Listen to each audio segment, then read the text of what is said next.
شكرا. الله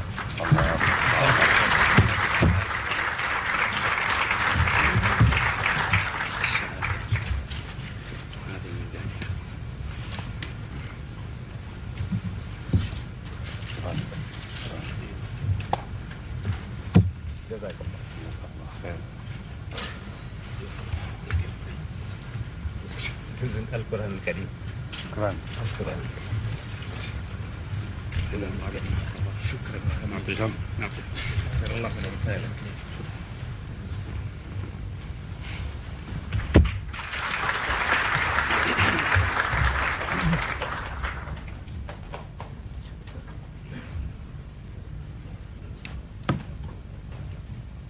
أعوذ بالله من الشيطان الرجيم. بسم الله الرحمن الرحيم. لئن شكرتم لأزيدنكم. صدق الله العظيم.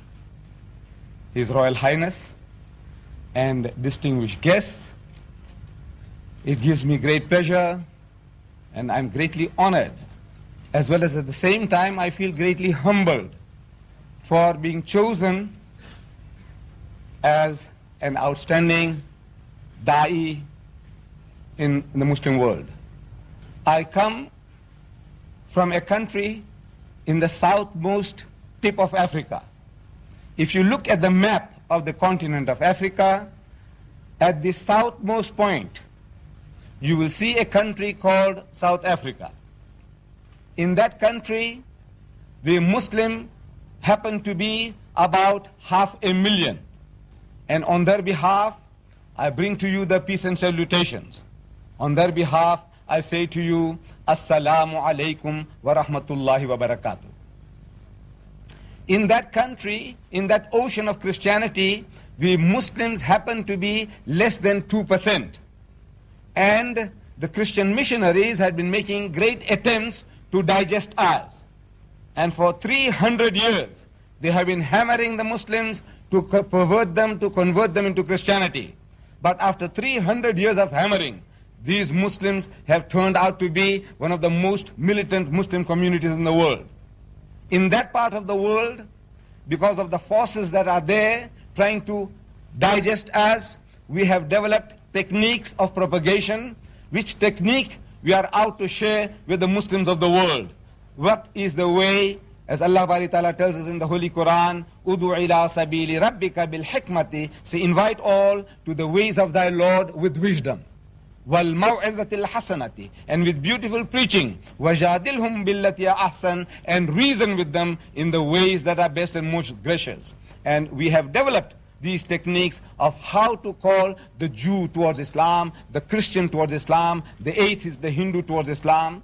And in the words of the Holy Quran, I say, Qul, tell them, Ya Ahlal Kitab, O people of the book, O Jews and Christians, ta'alaw, come. Ila kalimatin sawa'in baynana wa baynakum, that we come to common terms as between us and you. Let us get onto a common platform. We are asked, we are commanded to call the Jews and the Christians to a common platform. And that common platform, Allah Bari Ta'ala gives us the terms and conditions of getting together. Number one, Allah na'budu illallah, that we worship none but Allah.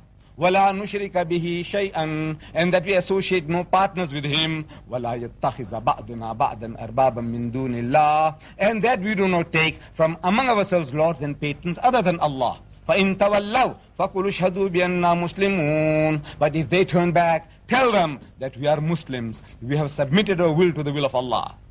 Now that message, this Quranic message, is now collecting dust in the Topkapi Museum in Istanbul. If you go to Istanbul in the museum, you will find a letter written by our Nabi Kareem sallallahu alayhi wa sallam 1400 years ago. That letter was addressed to Emperor Heraclius at Constantinople, which began with the first verse of the Quran, Bismillahir Rahmanir Rahim, in the name of Allah, most gracious, most merciful. It continues from Muhammadur Rasulullah to Heraclius the Emperor at Constantinople, accept the religion of Islam and be benefited. And this Quranic verse, Qul ya ahlal kitab ta'alaw ila kalimatin saba'in baynana wa baynakum. That letter is collecting dust. Not physically, But spiritually, that message is collecting dust. It is about time that the Muslims of the world took that message once more again from collecting dust and spread it to the Jews and the Christians and invite them to religion of Allah. And I hope and pray that you also hope and pray with us that Allah give us success in spreading His message throughout the world. Wa akhiru da'wana alhamdulillahi rabbil alameen.